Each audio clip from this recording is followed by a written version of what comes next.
what tentacle porn is, don't. The next guy coming to the stage, he's, I don't know, man. I really think he's incredibly talented. I think if he sticks with this, he's gonna take work from me. So I'm gonna fucking hit him in the knee after the show. Give it up for Mr. BK.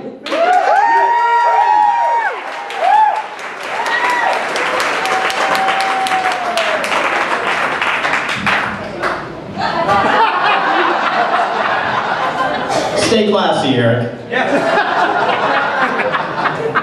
I tell you, it is so great to see so many people out here on a Friday night. Yes. Yeah, absolutely. But it's not that there's much to watch on television this time of year and this summer, but there's one show that has me absolutely hooked. Is anyone here familiar with Celebrity Rehab? Yeah.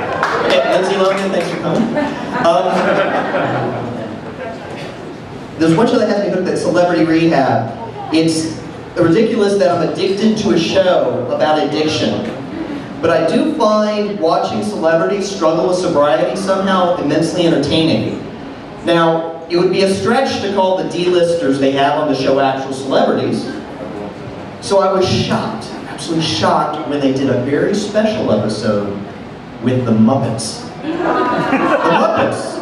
Apparently there's a seedy side to Sesame Street where they're taking more than Manhattan.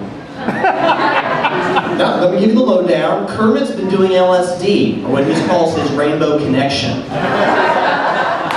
The pressure of being green got too much for the little guy, and he's been having sex with a pig.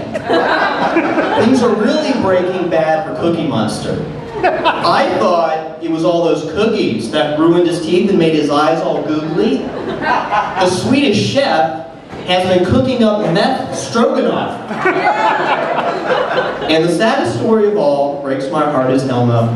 He's so happy off in his own world, but it's nothing more than an ecstasy-fueled den of iniquity. And if you're like me, I had Animal pegged as a coke fiend. I mean, it's always the drummer, right? Turns out, he's the cleanest one of them all. He's found the Lord, he just happens to have a soft spot for 5-hour energy.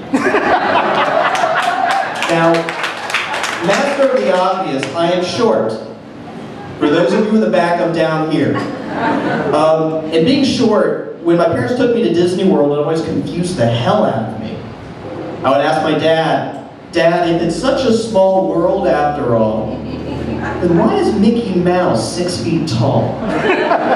Now, there are some advantages to being short. I was able to go to the movies on a children's ticket until my hairline started receding. Although, if it was a rated R movie, my date had to pretend to be my older sister. Which really confused people when we started making out. Now, this country is very open-minded with same-sex couples, interracial couples, but there's one type of couple that still turns heads. Mixed height couples. It's as if women come with a sign that says, "You must be this tall to ride this ride." I'll tell you, if I walk through those doors with a tall, beautiful woman on my arm, you all are immediately going to assume one of two things has to be true. Either I'm filthy rich, or I'm great in bed. So I want everyone to know I drive a 2003 Toyota Corolla with 250,000 miles on it.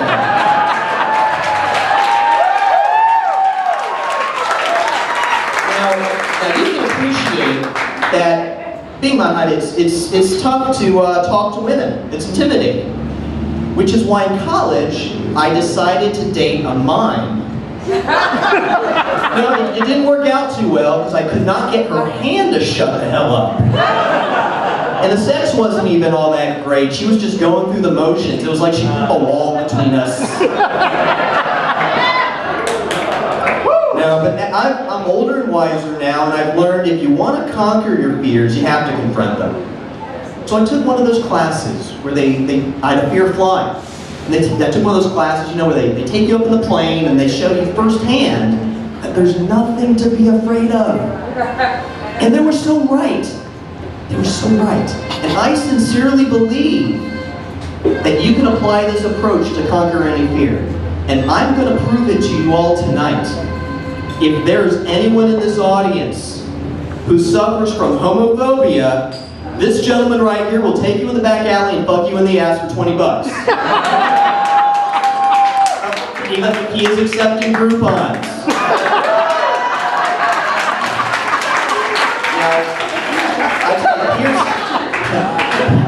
Here's the irony. If I were a kid today, I wouldn't need to talk to women. I could text, I could tweet, I can't keep up with all this stuff. My teenage son pulls me aside, confides to me, "Dad, I'm hooked on Instagram, and I've been doing a lot of selfies." I thought he had a drug problem. I made him sit through a marathon of celebrity rehab with me. I'm just not savvy with any of the social media stuff. I don't know what to do with the like button. Now, maybe because I grew up in a Jewish family, so I'm more comfortable with the button. Now, I really owe a debt of gratitude to my wife, who's here tonight, for helping me, for helping me break out of my shell. She was the one who suggested I get a hobby. So I said, like what? She goes, "Find something you care deeply about." So I chose apathy. She suggested ignorance, but I didn't know anything about that. See, I'm horrible with names, but I never forget a face. So now, I walk around with a Sharpie so that when I meet people, I can write their name on their face. Well, I persuaded my wife that we could not be the last people on earth without a sex tape. So I thought it was going to be quick and dirty, point and shoot, because that's usually the way I operate in the bedroom. But she says, "No, if we're going to do this, we're going to make it top shelf." Which is great, because that's where she keeps her vibrator and dog-eared copy of 50 Shades of Grey. So we set up the camera, where she's telling me to try different angles, zoom and pan, zoom and pan. I didn't know if she was directing the film or giving me an oral sex tutorial. So after a lot of blood, sweat, and tears, and I wish I was being metaphorical, it's done. We lay back to watch, and I thought it was going to be hot. It was so far from that, I kept imagining Coach Gruden from Monday Night Football breaking down game tape of my performance. "You see, BK had a golden scoring opportunity when she pulled the end around. He did not hit the hole decisively. Hold on, I think we have a sideline interview with BK right now." Yeah, thanks, John. I left it all on the field today.